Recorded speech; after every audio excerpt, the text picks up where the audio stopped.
Hi, friends. Thanks so much for joining. So, I'm going to dive right into it. We're at this crucial juncture. Some of y'all have probably heard me say this a bunch of times already. I know Brian has probably heard me say this a lot. But at this stage, we are 6 days away from the next Bitcoin halving.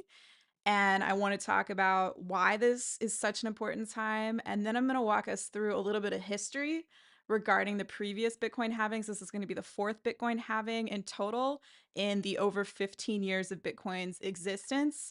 And that matters because historically, when the Bitcoin halvings have happened, they've kicked off the huge market increases that we've seen in the past. And we would typically see all time highs 12 to 18 months following a Bitcoin halving. But this time is unprecedented because even though the Bitcoin halving is still 6 days away, we've already seen Bitcoin make new all time highs 4 times in 2024 alone. Like, even though the halving hasn't happened, that's an enormous deal. It's a direct result of the fact that a Bitcoin ETF, exchange traded fund, was introduced in the US in January, or rather, it was approved in the US in January. And that just basically means that there are Bitcoin stocks in the mix now. So people who trade the stock market but maybe were reluctant to get involved with cryptocurrency for whatever reason now have a much more familiar, sort of easier way to do that. And so it's just going to mean that more mainstream people who were not involved with crypto in the past are coming into the market, which invariably means that it's going to go up. So like this particular halving may be even more bullish and even stronger. It already looks even stronger than the previous halvings when things already went super crazy. So I'm trying to do everything I can to make sure that giving people working in social good, people who are artists, people with a lot of healthy feminine energy, regardless of your gender, y'all are the ones I want to see benefiting from this, because if you have more resources, you're going to be able to do more of what you're already doing, which is making the world a better place. And this is such a huge opportunity to, I mean, like truly, you could create generational wealth with an opportunity like this if it goes even remotely like the way that it has in the past cycles. And as I already said, there are indications that it could be even stronger. Past performance, of course, isn't a guarantee of future results, disclaimers, etc. But I can't stress enough, like I started buying Bitcoin in 2013. It's never been like this before. It's never been, we haven't had so many indicators pointing toward the likelihood of things moving up in the past. And like I said, as many of y'all know, they went crazy in the past, even without that. So it's a big deal. And the reason I do these talks is to, as I said, try and get this information out to nice people who are doing work to improve the world, and also to uplift Seeds. So if we don't know one another, I'm Rachel. I'm the founder of Seeds, which is a crypto mutual aid project, which has helped people in need in 30 countries and counting. When you help someone in need through Seeds, you receive Seeds cryptocurrency in thanks. And y'all, seeds went up a lot the last market cycle when we had the last Bitcoin halving, which was in May of 2020, which I'll talk more about. So the idea is that when you help someone in need through Seeds, you're receiving Seeds cryptocurrency and thanks, because we want people to have an opportunity to build wealth through giving. We want people to see huge returns in cryptocurrency as a direct result of the fact that they helped someone out when they needed it. So check that out if you're interested. The link is in the description. And we also have a course coming up to coincide with the Bitcoin halving. It's 7 days until the course closes, and I'll share more about that too. The course is effectively free because you get Seeds cryptocurrency and thanks when you sign up and pay up front. And it supports our project so that we can ensure that 100% of the value of gifts that come through Seeds go to people in need. And like, I struggle with this because of my own internalized misogyny, but out on top of that, I'm not aware of any other course, product, whatever educational product about cryptocurrency that is taught by somebody who used to be a career profitable stock trader like I was, who started buying Bitcoin in 2013, who then founded a cryptocurrency ecosystem as I did. And I'm thinking a lot about energetics and feminine energy and astrology and other factors that play into what's going on as well. So that's a perspective I don't think you're going to find out there anywhere else. And I want to share it again with nice people who are doing what you can to make the world a better place. So if that resonates, it's totally meant for you, and please take advantage. Please take action. soon in this crucial moment. Even if it isn't giving to seeds or taking the course, please just get involved in the cryptocurrency sector because now is such a special, unprecedented time, as I said. And like for real, I can't stress that enough. All right, so let's take a look at some of the history of the halving. These are previous halving dates. And actually, let me show you first of all. Let's take a quick look at the countdown. Um, there's this website that you can check out. It's watcher.guru, that shows us when we can expect the countdown. So let's take a look at that real quick. So here we can see, as of this moment, it's predicted to happen on April 19th. So 6 days from now, next Friday at 6:31 p.m. Pacific time. If you watch this countdown and check in on it regularly, it's going to vary because they're estimating when a specific block on the Bitcoin blockchain is going to be mined. And that's dependent on the amount of computing power that's going into solving complex cryptographic math problems in order to mine a block, which then generates Bitcoin rewards. That's how Bitcoin is generated. So this is going to change. I mean, it's at different points it said that it was predicted to happen on the 18th or on the 20th, which is the same day as the Jupiter-Uranus conjunction in Taurus, which I think is really interesting because the astrology kind of couldn't be a more sort of obvious expression of the astrology because Jupiter is about building abundance, Uranus is decentralization and tech, and Taurus is about money. So I think that's just a super fascinating thing to also be aware of. So that might change a little bit, but that's roughly when it's expected to be. As I said, this is the fourth Bitcoin halving in total in over 15 years of Bitcoin's existence. The first Bitcoin block, the Genesis block, was mined in January of 2009.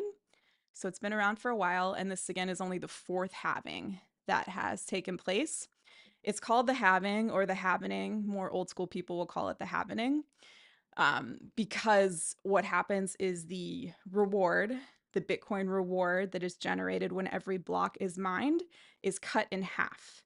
So it's going to go from, I believe, 6.5 Bitcoin per block mined, and it's going to be cut in half so that the reward after the halving becomes 3.25 Bitcoin per block mined. So that's significant in that it means that supply and demand mechanics are going to be at play. And that's what's happened historically whenever we've had previous Bitcoin halvings. If the entire network is generating, half as much Bitcoin for the same amount or a greater amount of work, then there's a likelihood that demand will increase because supply is decreasing.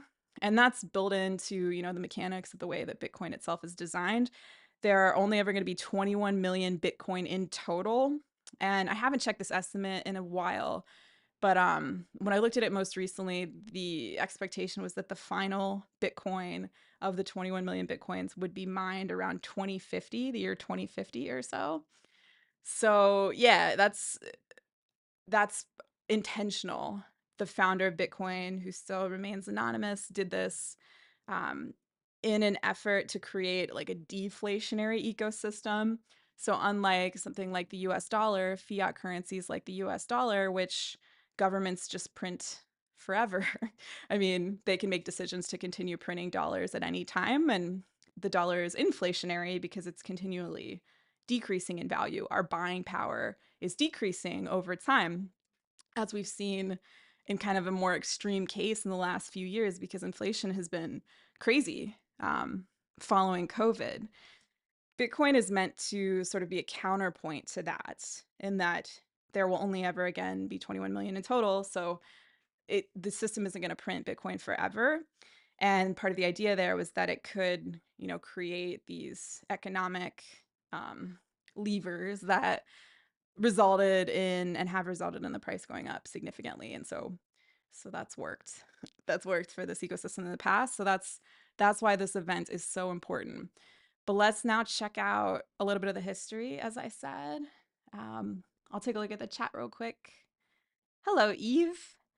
Eve says, are you at all concerned about whales cashing out after the halving? Also, if we sign up for the course and need to cash in some of the seeds we receive, are we able to do that at any time?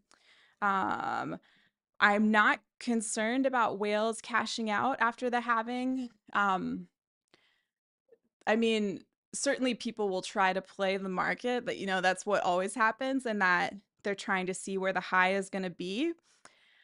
Something I think about is like a former professional stock trader, whatever, in when you're trading something that is making new all-time highs. And this is what I would say that any sort of more experienced trader is probably thinking along similar lines, is that you're probably not trying to guess where the high is going to be. Um, when it's making all-time highs, you want to see how far it's going to go, because particularly with something like cryptocurrency, you know, there were people that, oh, yo, okay. So I am from, if you'll uh, humor me while I tell like a quick story that relates to this. So I'm from like a really small, poor town in Ohio. And most of the people there didn't go to college, and most of the people didn't leave the area. And I knew this guy in high school who didn't go to college, and he was working in a local factory, but he found out about Bitcoin circa 2010 or something. And back then you could mine it on your desktop computer, your laptop computer overnight. And the energy consumption requirements were like they were minimal. You could just leave your laptop plugged in or whatever, and it would mine Bitcoin for you overnight. So he was doing that, and he was working in the factory, and then Bitcoin started to go up. And I don't know at what price specifically he sold it at, but I don't think he sold it at more than like $3 a coin or something, because people were so excited that it had gone up that much. It was a huge deal. And we didn't have, it's the first cryptocurrency. We didn't have a template to show us, like, oh, wait, there could be much greater potential upside here. And this dude, Chris, like, he is, the last I heard, he's still working in that factory in Ohio and like supporting a family and stuff with that job. So, what I'm trying to say is that now we have that um, template to look at. We've seen what has happened in terms of all-time highs in the past. So yeah, more experienced traders probably aren't going to try and pick a high to sell at. They're going to want to see like, how far is this going to go? Where is the new all-time high going to hit? And then typically what you'll see is like, you'll wait to see if it's going to retrace. And when it seems like it's starting to lose momentum, that's when people may take profits. So yeah, what I'm trying to say, Eve, is that I'm not concerned about that. The market is so robust now that it's not, I mean, even if Satoshi Nakamoto, the what's the word? Pseudonym isn't the right word. The fake name that the founder of Bitcoin has given, sold everything he holds. I'm not even sure how much he holds anymore. It's probably not going to affect the market enormously. It's been news events like fraud, like with Sam Bankman-Fried and FTX in 2022 and through 2023, that were the big players that drove prices down. And that's because it made people in the mainstream think that cryptocurrency as a whole was a scam, you know? So I'm going to talk a little bit more about various versions of that we've seen in past halving cycles. But yeah, so long story long, I'm not concerned about that. There it's distributed enough that that shouldn't be a thing. And even if it is, we can play off of it. We can keep an eye on what's happening. I mean, you can literally, as I'm sure you know, you can observe, you can like look up the wallets of whales on the blockchain and see what they're doing and keep an eye on that if you're concerned about it. But I'm not personally worried about it. And that hasn't been a thing that has been, I wouldn't say that whales selling has had an adverse reaction of any substantive to any substantive degree in past halving cycles even. So yeah, I'm not worried about that. Eve also says, if we sign up for the course and need to cash in some of the seeds we receive, are we able to do that at any time? Yes, of course. They're your seeds. You can sell them on the market whenever you want to do so. One thing, though, that I suggest, because I had to sell my own Bitcoin in 2013, 2014 to pay bills because of the misogyny in venture capital, I had to sell my crypto to keep seeds going. And if I still held onto that Bitcoin, obviously it'd be worth a lot more today. So what I would encourage you to do is try to avoid having to do what I did.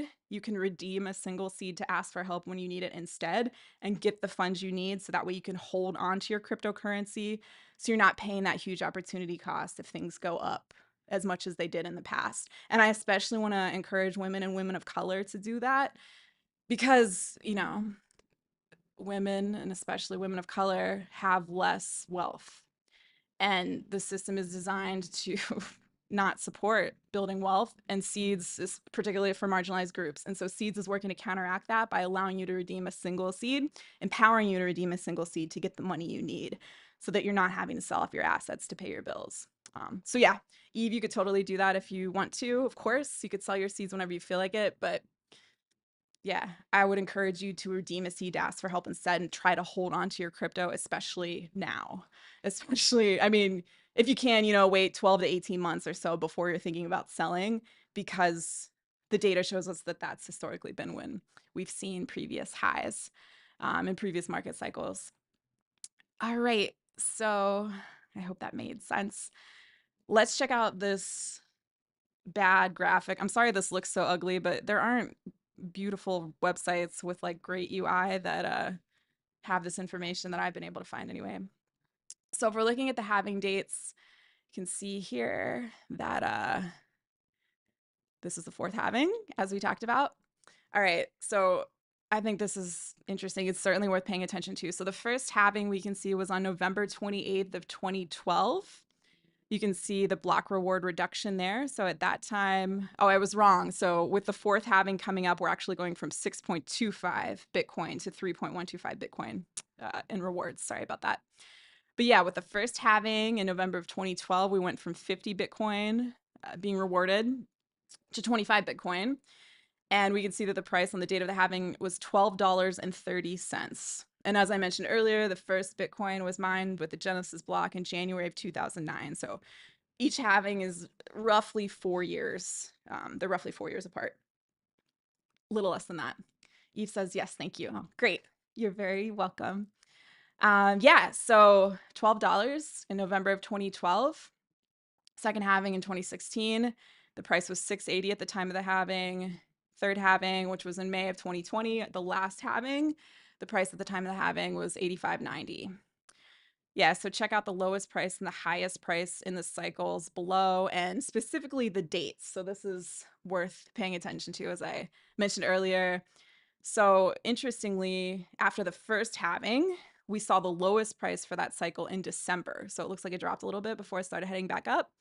And then about a year-ish later after the halving, in November of 2013, we saw the highest price at about 1170. That's not quite what I remember trading it then. I remember selling my Bitcoin near highs of around 1100, but it was in January of 2014. So this is going to depend. Like the markets weren't moving together as they weren't as strongly in sync when the markets were smaller. So that could be why they could be pulling this data from like a different exchange than what I was using at that time. I would have been using Coinbase, but yeah, so this is about right, and it coincides with my own remembrance mostly when trading at that time, because I started buying Bitcoin in October-ish of 2013. Second halving cycle, July 2016. We can see that in August. So I wonder how they're calculating this. Okay, because this also says that the lowest price in that cycle was in August, so a month following the halving itself. And then this was a little bit longer. So roughly, what is that? July is the 7th month, December is the 12th month. So like 17 months later, we were at highs in December of 2017 at $19,000, 400. And then with a third halving cycle in 2020, yeah, it was saying that right when the halving was happening in May, we were at 85.90, and then the highest price we saw, this has actually since been broken, as I mentioned. So before 2024, the highest price we saw was in November of 2021, 67,450. So what is that? That is May's the 5th month. So that's about 18 months following the halving that we saw those all-time highs. But then, as I mentioned, in 2024, with this introduction of the Bitcoin stock, effectively, we've broken those highs 4 times already this year. So the new highs are close to $74,000 a coin. And we just made those, I think, March 13th, about a month ago, exactly a month ago. So y'all, yeah, it's significant. It's a big deal. And I'm going to talk a little bit about what happened during those cycles and what we can pay attention to. But at the end of the day, the thing to pay attention to is the fact that the halving itself is happening and getting involved soon. Like we can see, again, historical data shows us that the lowest price in these market cycles was either right when the halving was happening. And again, the halving is 6 days away, April 19th, or it was like the month following when the halving happened. So like now-ish, y'all.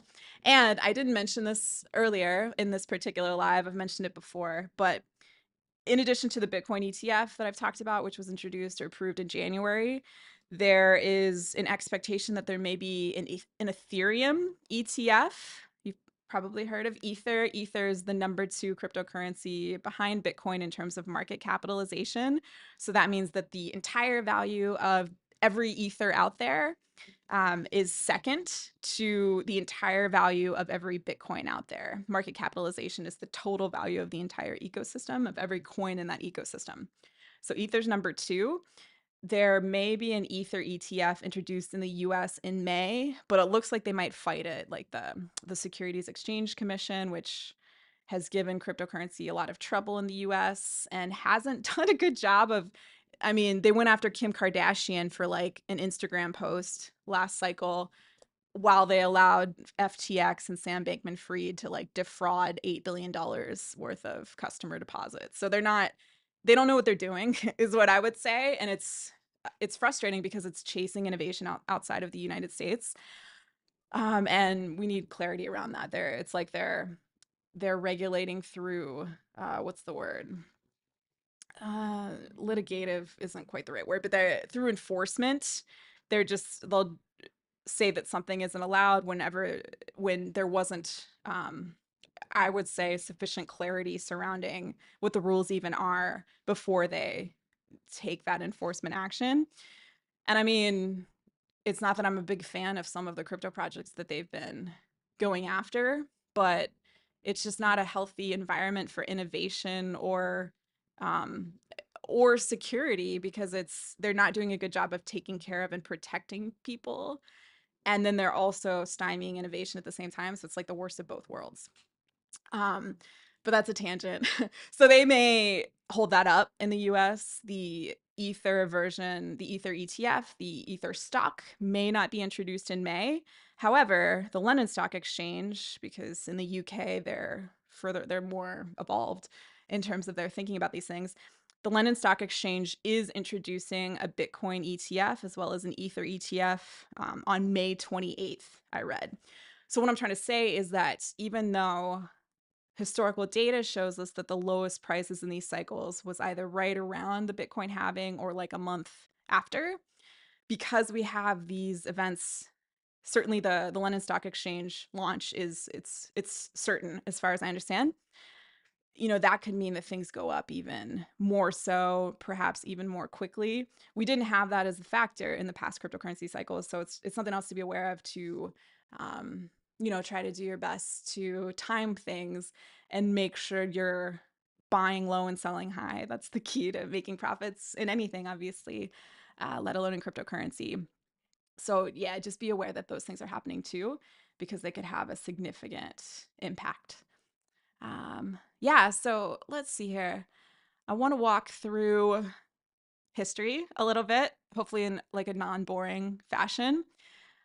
So I also want to help y'all understand cryptocurrency cycles and when they revert, when they come back around. So in a nutshell, let's see. I started buying Bitcoin in 2013, as I mentioned, in October of 2013. And I had been hearing about Bitcoin for a while, and I literally had a moment where I thought like the universe or whatever is trying to tell me to pay attention to Bitcoin because people from very different areas of my life were mentioning it, people who didn't know one another. Like I remember having that conscious thought. So I did. And in 2013, it had made all-time highs in April of that year. I wish I had a graph I could show you, but price data going back this far is kind of hard to find online. But I remember in April 2013, it hit all-time highs for that period of $263 a coin, if I recall correctly, on Coinbase. And then it pulled back because right around that time, well, it was like September of 2013, so a little bit after the all-time highs. In the US, there was a site called Silk Road, which was like the eBay for every illicit activity you can imagine. They sold whatever drug you wanted, and like you could hire like hitmen and stuff on the platform. And people would pay in Bitcoin because Bitcoin is anonymized. You can transact anonymously. So the feds in the US shut that down and they seized all of the Bitcoin that Silk Road was holding. And the founder of that exchange is in jail and will be in jail for many more years. He's like my age. And I think so. I mean, how old was I? I was like 29 at that time. He was in his 20s. I think he's exactly the same age as I am. So he's going to spend, you know, his, like Sam Bankman Fried, he's in jail for a long ass time. Um, so when that happened, the price of Bitcoin crashed. It dropped down to about $90 a coin. So the former stock trader in me was like, okay, I think this technology is really interesting. It just dropped a bunch very quickly. I know that when that happens, it tends to be a good time to buy. Excuse me. So I started loading up with as much as I could afford um, by then at that time. And I was just so excited about the technology itself and the possibility for rebuilding new economic ecosystems that treated people better, that could be available to us because the technology existed. And that's why seeds came to exist, to help people in need and uplift people through giving and, make it so that you don't have to sell all your assets, like I said earlier, to cover your bills, because you can redeem a seed to ask for help instead. And so that option is available to you at least. So I was just so excited about what it could do, and how it could counteract discrimination and misogyny and racism baked into the old system, some of which I'd seen myself firsthand when I was working as a professional stock trader.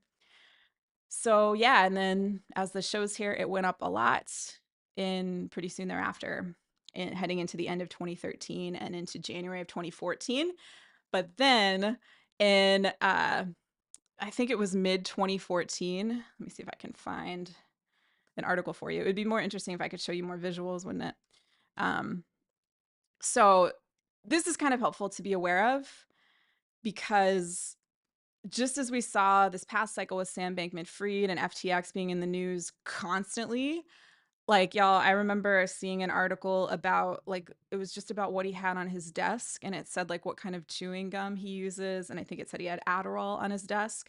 Like, the level of coverage of this person was so excessive. And yeah, it he just dominated that news cycle through late 2022 and through much of 2023 until very recently when he was sentenced to 25 years in jail. So back in 2014, so in this first cryptocurrency cycle, we had a different version of that. So back then, it was something called Mt. Gox. It was one of the first cryptocurrency exchanges out there. And back then, I think there were three cryptocurrencies. There were Bitcoin existed, Litecoin existed. By the way, I also made a Litecoin trade in 2013, and it, as the cheaper cryptocurrency, was much more profitable. So that can be a tip that can help you out going forward too. Cheaper cryptocurrencies can often be much more profitable in these market cycles. Bitcoin and Ether will probably still go up considerably, but even cheaper cryptocurrencies have shown us in the past that they'll go up even more. And Litecoin did that back in 2013. So yeah, there were just a few cryptocurrencies around. Doge was introduced in December of 2013. And I think there was something called Digibyte that was around. I don't even know when they were founded, prior to 2013 though, I believe. So this was like one of the only exchanges. Coinbase was founded in 2012. So people would use this weird exchange that had like a bad user experience to buy Bitcoin. But the thing about centralized exchanges like FTX and like Mt. Gox here is that when we're using centralized exchanges, they have custody of our money. We're used to that. We're familiar with how that works because we've used banks for hundreds of years, if not, I don't know when the first bank was founded. Um, I can't imagine it's more than 1,000 years ago.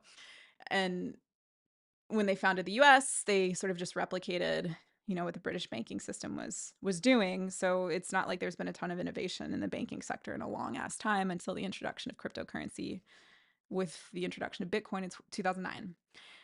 So something that is really important to understand as you're getting into the cryptocurrency sector is the difference between centralized exchanges like Mt. Gox, like FTX, like Coinbase, Gemini, Binance, crypto.com, Any exchange that you're using that does not give you access to the private key for your wallet or the mnemonic for your wallet, that's a centralized exchange and they have custody of your money.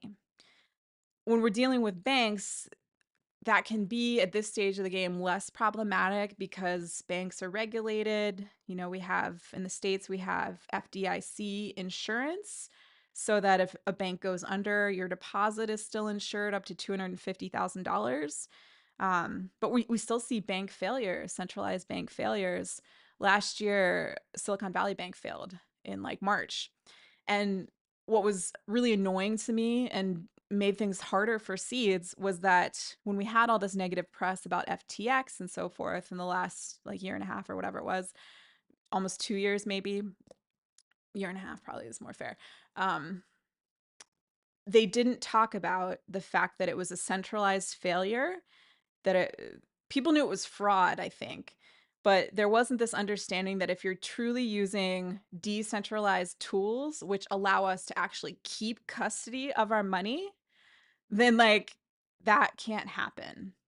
So centralized exchanges are helpful and still necessary because we're frequently going to need to buy cryptocurrency with fiat currency like the US dollar or the GBP or the South Sudanese pound in order to transact, in order to like deal with our daily expenses. We're probably still going to need to do that.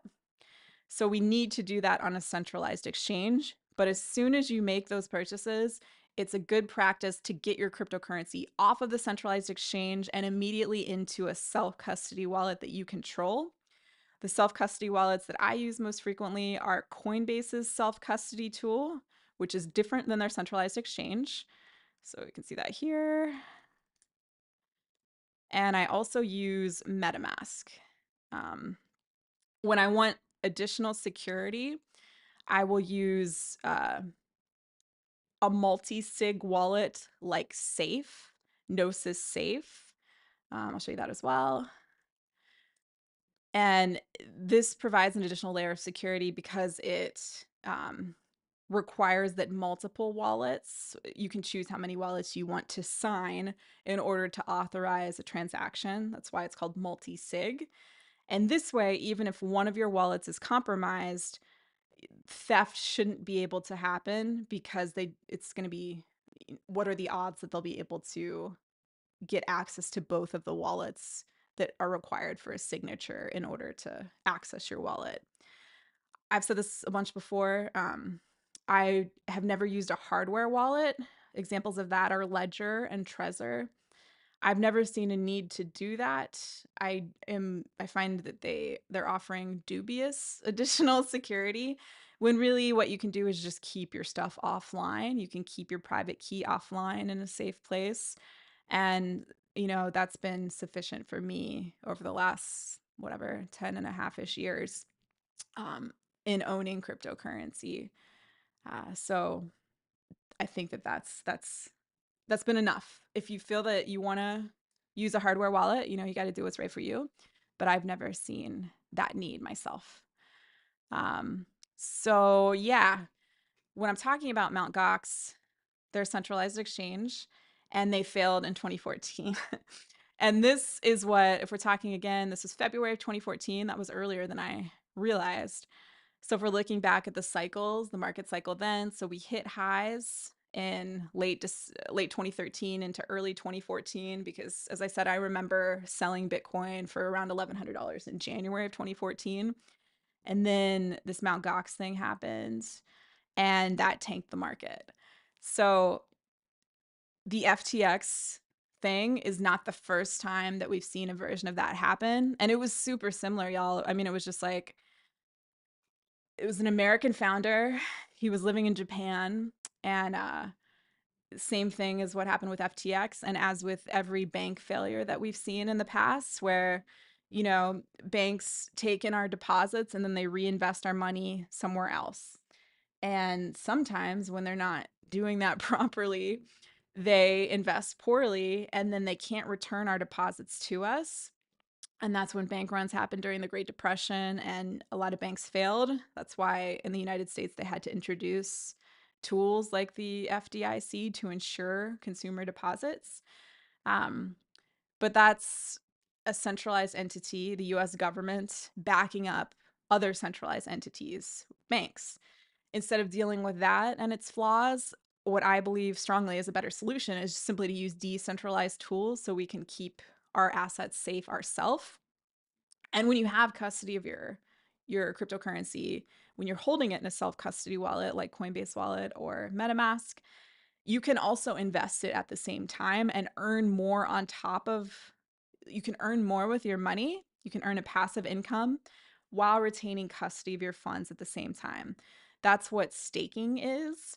If you're truly staking in DeFi, this is an example that I shared the last time I did a live. I talked more in depth about DeFi and staking and how that works. But so this was a position that I had staked on Uniswap, which is like the pioneering DeFi platform, which is, its development was so exciting. It really solved a huge problem because it made it so that we could trade without having to rely on like two rich guys, rich white guys usually, behind a platform. It was this antidote to centralized exchanges. And so, yeah, you can see this here. This was a position that I created and I earned, you can see, over $1,400 in fees on this particular position. And as I recall, this happened in like a week and a half. So this isn't going to happen all the time. And you'd have to be, this is a bit more of an advanced strategy. And you'd have to have more time and attention to devote toward managing a strategy like this. But yeah, if you're making this return in a week and a half, that's about the best thing you're going to find. You know, like that's a really amazing return. And we can do things like that on decentralized platforms like Uniswap, again, while holding custody, while retaining custody of our funds at the same time, so that something like the FTX collapse or the Mt. Gox collapse cannot affect us. We're not going to be hurt by a centralized failure when we're using decentralized tools and retaining custody of our money through the usage of a self-custody wallet. So there's that. So that was the first cycle. And then as we're heading into the second cycle, the second Bitcoin halving in July of 2016, a big thing happened in that Ether was introduced. And as I recall, I believe Ether was introduced in July of 2015. Um, when did Ethereum launch? I think it was July of 2015. Let me see if I can pull that up. Yep. So this was a huge deal because Bitcoin, you know, it's the pioneering cryptocurrency. It's the oldest cryptocurrency. It's more than 15 years old now. The story or whatever is that Vitalik Buterin, who is like the most visible Ethereum founder, Ether's the cryptocurrency and Ethereum is the crypto network. He wrote for Bitcoin Magazine, I believe, and he's a software engineer. And he was like, it's cool that, you know, what Bitcoin's doing is really interesting, but I wish that we had a crypto network that made it easy for software developers like me to build on top of the network. And so Ethereum was introduced with that intention. They introduced something called smart contracts, and the idea was to make it easy for other projects to build on top of Ethereum. And that's what they did. So they launched in July 30th, on July 30th of 2015.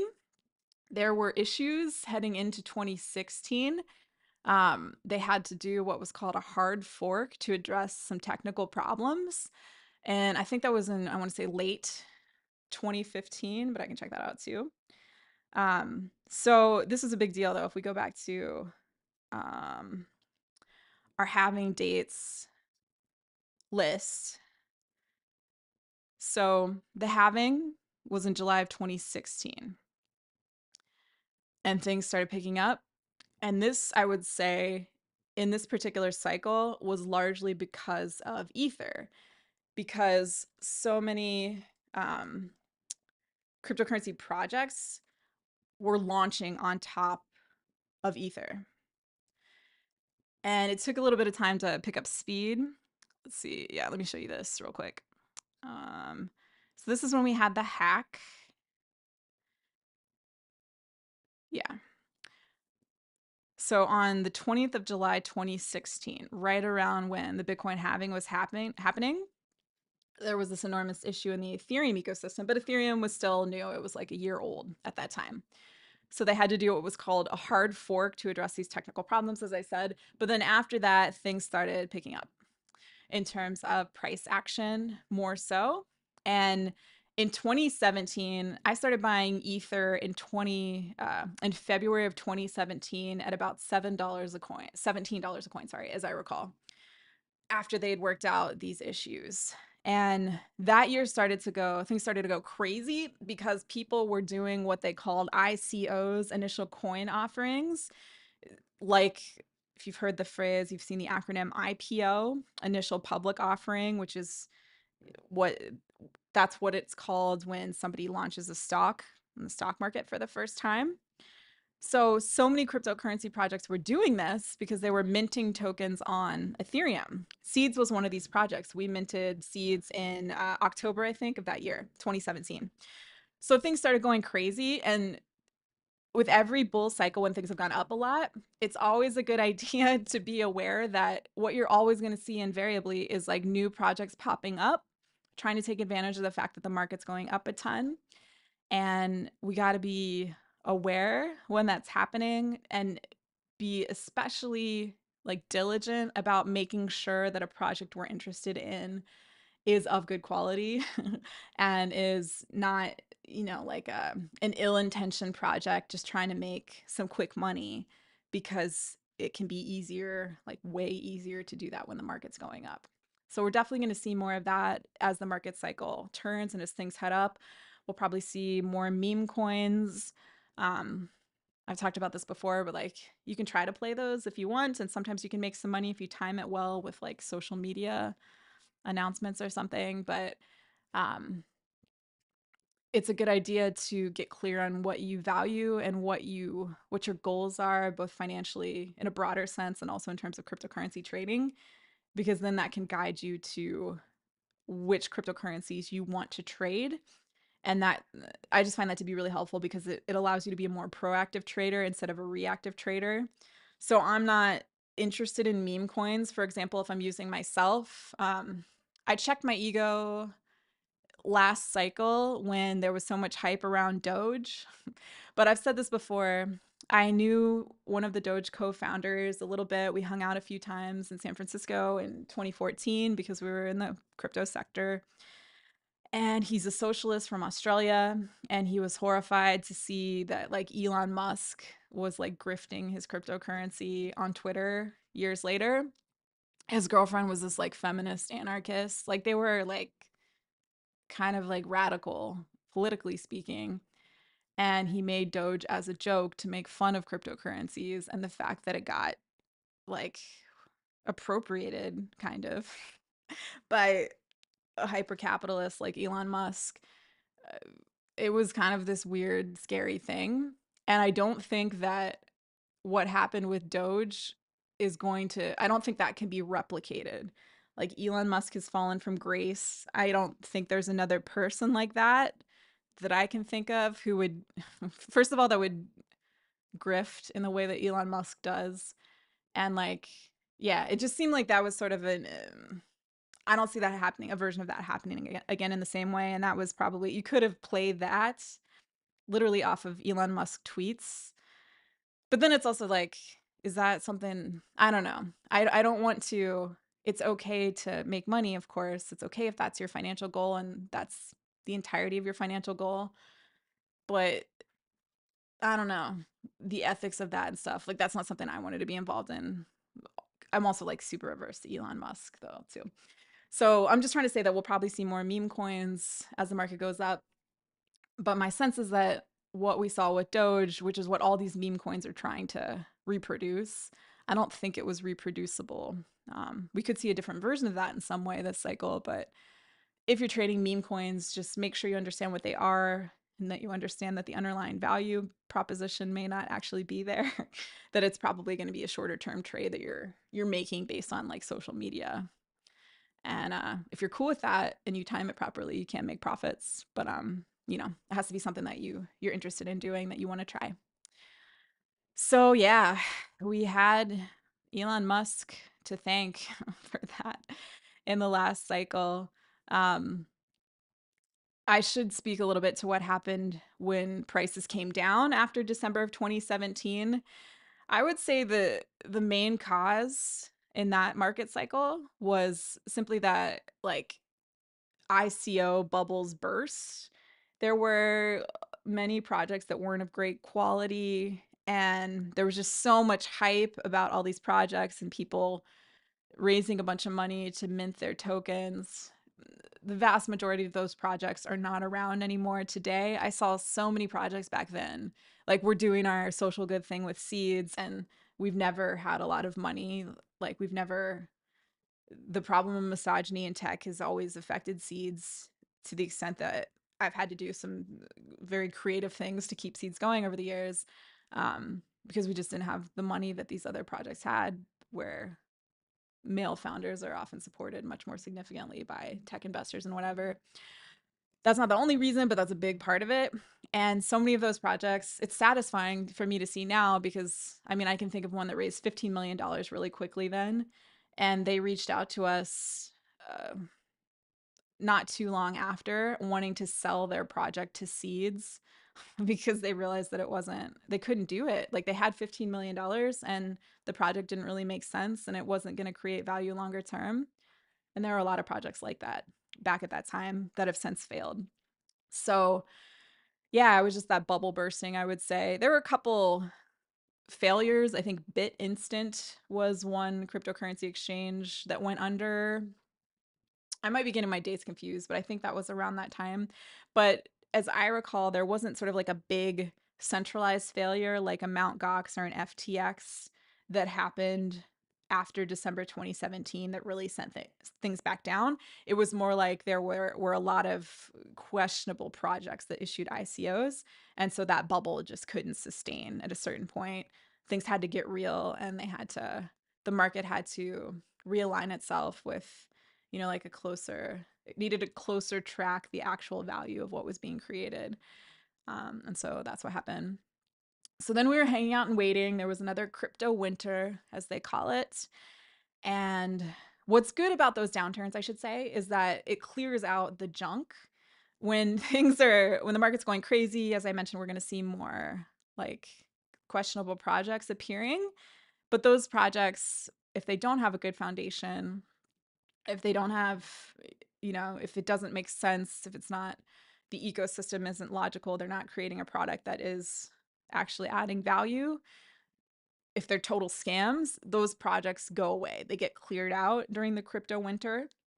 So even though it can be annoying or like a pain to have to wait as we're going through these cycles, it's a really amazing time to buy because prices are down, and that's how markets work, right? When people are more skeptical about buying something, the prices are going to be cheaper. So when the crypto winter is happening, you can set up something like DCA, dollar cost averaging, and continually buy at regular intervals during that period so that you're loading up for, the next moment when we expect that the cycle has this likelihood of turning around. Um, so, coming into the last cycle, just briefly, which kicked off with the halving in May of 2020. So, it was an interesting time in that, as we all know, COVID was happening a couple months before. We shut down was whatever it was, May 12th or something, March 12th or something of 2020. And y'all, I remember, I believe it was March 9th, the stock market just dropped a lot, the US stock market, because we were going to be heading into lockdown and people didn't know what then President Trump was going to do. And there was just so much uncertainty that people took their money out of the stock market. And then cryptocurrency followed suit the next day. So we saw lows. Um, it dropped a lot right around that time. And then we had the halving in May 2020. And by then, we had more certainty in that we could see that governments in a lot of places were trying to get money to people, even if you couldn't work. There was easier money was available for people in many developed countries. And so that contributed as well. And then things really started kicking off. heading into 2021. NFTs were a big deal that cycle, if y'all recall. Um, there was this Beeple NFT. Let me see if I can pull up the New York Times article. Yeah, check this out. So maybe you saw this when it happened. Um, and when was this? Let's see here. So, as I've been trying to touch on with each cryptocurrency cycle, there have been sort of other drivers of the big market surges. So, if it was ICOs in 2017, initial coin offerings, it was NFTs, I'd say, non fungible tokens that, people can use to make and sell art.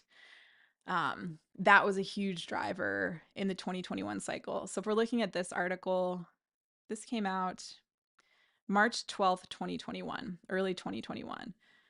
So yeah, this artist Beeple took advantage of sort of the height of NFT mania and sold a piece of work for $69 million. And there were a lot of other much there was a lot of art that wasn't maybe made with the intention of being of good quality, like fucking like uh, I didn't keep up on a lot of it, but what was it, ape whatever, Bored Ape Yacht Club, that those existed too, and you could mint these pretty easily and sell them, and some people made a lot of money. And then there was a lot of backlash because people would say like, "Oh, these are just JPEGs. Like, why are you paying so much money for a JPEG and whatever?" And the market just couldn't hold, and eventually it came back down as people became more and more skeptical about like what the true value of an NFT actually is. That I think was unfortunate in some ways. I mean, we need to get artists involved in cryptocurrency. And NFTs were a way to do that. And I think there still can be use cases that are cool and that are interesting, because it's true that only one person, like you own that NFT, and there can be digital copies of that made, as there can be with anything, that has a digital image that's available on the internet. Um, yeah. So I would say in that cycle, that was a big part of what fueled the market then. But then we also had, as I was saying earlier, like Elon Musk and Doge, and Elon Musk being on SNL and talking about Doge. And I remember the New York Times incorrectly stating that Doge was Elon Musk cryptocurrency. Like it was that bad in terms of like mainstream reporting and fact checking. And then when we came into 2022, the market turned again. And I would say that when the market came back down in this last cycle, the main reason was first the Luna Terra collapse. So this was a flaw in, actually, let's look at this. This dude, Do Kwon, was the founder. Oh, God. Okay. So it's just like more ego and more toxic masculinity, I would say, that caused this crash. So he hyped these cryptocurrencies, Luna and Terra. There was sort of a fundamental flaw in the design of those ecosystems, and it crashed. And he went on the run. I don't even know if he's been apprehended yet. Um, yeah. So this was a big deal. Yeah, this article is just about how arrogant this person was. Was Do Kwon arrested? He was arrested in the Balkan nation of what? Montenegro. Yeah. So last year was 2023. So he was on the run for what, over a year, I think. Anyway, not to spend too much energy on folks like this, but this happened earlier in 2022 and the market faltered. And as I understand, this contributed to FTX getting fucked over because they had overextended themselves in investing consumer deposits. And then when the market faltered as a direct result of the Terra Luna collapse, then suddenly FTX was overextended. And they weren't the only centralized entity that ran into that problem in the last market cycle. There were multiple cryptocurrency like investment firms. 3AC was one that I remember that had the same problem. And it caused a lot of issues. And then the market started toppling. And then through 2023, we had so much coverage about FTX and so forth. It was so extensive that, like, I remember I said this on TikTok before, but like I went to get acupuncture in like this hippie town in Massachusetts. I built a tiny house in Massachusetts last year with like cryptocurrency that I got for free from staking. And I was at this acupuncturist, and they had like their menu of like different payment methods they would accept. And it had some joke about how they would accept everything except like it said like Bitcoin and chickens or something. And I just thought it was interesting because it was just like the negative press about cryptocurrency has become so widespread that even this like hippie acupuncturist like wants to make a joke about it in their like pay menu or whatever. And yeah, that dominated the news cycle. And when I was building the tiny house, I was working with like a local carpenter who like lives in the woods, and I talked to him about paying him in cryptocurrency, and he was so like when I mentioned the possibility, he immediately stopped trusting me. Like it was that strong of a thing, which also created issues for seeds, which were super annoying because it was just like these bad actors who were all male behaved poorly, and then it's impacting our social good project that uplifts women. And isn't that a story that we've seen a lot of times over history? It's played out that way so many times and in various forums. And so I thought for a while, like, should we stop even using the word cryptocurrency when I'm talking about seeds? Like, should we not include the word cryptocurrency anywhere on our website? What should we do? And I'm still not sure what the best way to navigate that is through future cycles. But it was really annoying and frustrating to be so negatively impacted by somebody else's bad behavior in that way. You know what I'm saying? So there was that. But again, this was a not good quality cryptocurrency project, and it failed. And then FTX is a centralized entity that also failed. So we want to do some research and make sure we're always getting involved in cryptocurrency projects that resonate with our intuition and our understanding, our logical understanding. So we're using, like both the masculine and the feminine, both sides of the brain to make decisions. And then if you're coming from that place and also, getting information that you need and checking in with other traders that you trust, then we can avoid involvement in projects like that as they appear through market cycles, and we can really take advantage of the opportunity that's available during these market cycles. So yeah, so there's all of that. Let me tap in and see if there were any more questions because we're coming up on an hour. Okay, looks like we don't have any more questions. So if you are interested in trading more actively and you wanted to be a part of our course, we have a course coming up. The deadline to join is April 20th, so a week from today. I'll put the link in the chat and I'll get us back on that screen. Yeah, so here is the link to the course if you'd like to join. The course is effectively free when you pay up front because we include Seeds cryptocurrency with your tuition. So as I mentioned earlier, Seeds went up a lot the last market cycle. And while that isn't a guarantee of future performance, that's another thing. If you're getting involved, obviously when things are cheaper and then they go up a lot, then there can be profitability right there. It's weird to just have my face here like this, but yeah, so check out that link if you're interested. We also have payment plans available. You can redeem a seed to ask for help to get the funds to join the course if you wanted to do that. That's been something that people have done successfully in the past. But like I said, like whatever you do, I mean, I would love it if you help someone in need through seeds. And the link again is in the description to do that if you want, so that you're getting seeds and thanks. You can do that in recurring gifts, and that can function like DCA, dollar cost averaging, so that you're getting seeds at a certain price every month or every week or annually, whatever you want to do. Because when you help someone in need through seeds, you get seeds and thanks at market price at the time of your gift. So if you gave $100 right now to help someone on our site, you get $100 worth of seeds at the price at that moment, at the time your gift was made. I'd love it if you do those things. I'd love it if you join the course. I teach it myself, as mentioned. It's taught live. You can read more about the specifics. It extends over about 3 months in time. I teach it live, but it's also recorded, so you can watch recordings at your convenience if that's better for you.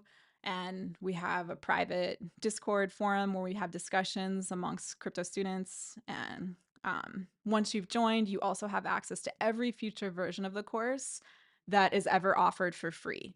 So that can be helpful so that you can, if you want, come back in and kind of stay up to date on what's going on in the cryptocurrency sector, because things can change very quickly. And so that can just be just another useful resource.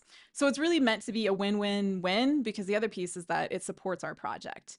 I do this so that we can sustain seeds, so that 100% of the gifts that come through seeds, the value of those gifts, can go to people in need. Without the course, we couldn't afford to do that yet. So when you're joining the course, you're also supporting a woman-founded organization that is devoted to helping women in need, and you're getting these other benefits at the same time. So if that resonates, we'd love to have you join. And again, the deadline is a week from today, the 20th, next Saturday. But yeah, like I was starting to say, even if this doesn't feel like it's the right fit for you at this time, please get involved in cryptocurrency in some way, because like I said, I can't stress enough that this is a crucial moment, because we're coming up on the halving in about 6 days. And as we've talked about throughout this session, that is what has kicked off the big market cycles we've seen in the past. And I just can't bear it if more misogynistic crypto bros are the ones that are benefiting from cryptocurrency when this opportunity is right here. I want to see more nice people, people working in social good, people who are artists, people doing work to make this world a better place. I want to see y'all benefiting from this, so you have more resources to make the world even better. That's what this is about. So yeah, if that resonates with you, it'd be awesome to see you in the course. It'd be awesome if you help Seeds in Need, but please just get involved in some way. People in need through Seeds, I should say. Okay, it's a little after noon, my time on the West Coast. Looks like we don't have any more questions, so I'll let y'all go. Thank you so much for your time and attention. I know everybody's busy. There's a lot of different places you could be right now, and you